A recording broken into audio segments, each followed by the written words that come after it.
Clothes made from cotton and silk, which were in great demand on the Great Silk Road, were also decorated with embroidery. According to the 10th century Uzbek historian Muhammad Mirhashi, Uzbek textiles were exported to Baghdad and Khorasan, Syria and Egypt, Iran and India. He noted, all of them had such a high value that it was possible to pay the entire land tax of Bukhara only with the proceeds of one woven cotton. The collection of the Naperstek Museum includes the unique paranja made in the early 20th century. It has been preserved practically in its original form, and apparently it belonged to a woman of high social status. The paranja is made of silk and trimmed with embroidery. However, as a rule, its lining was made of cotton fabric.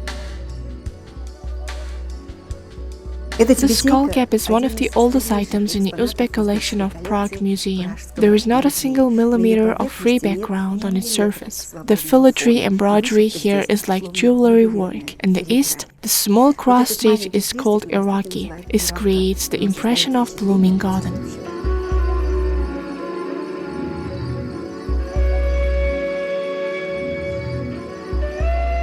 Interestingly, the Tashkent skull cap, which the museum acquired in 1863, became the first item in the Central Asian artifacts collection.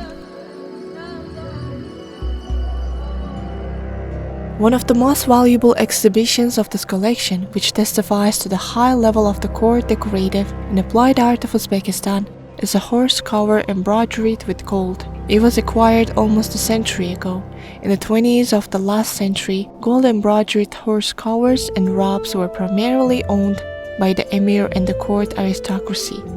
From 1885 to 1911, 2 court and 25 private workshops worked in Bukhara, where high-dietary craftsmen created gold-embroidered items for the nobility and as gifts. But the art of gold embroidery has fascinated Europeans long before the time.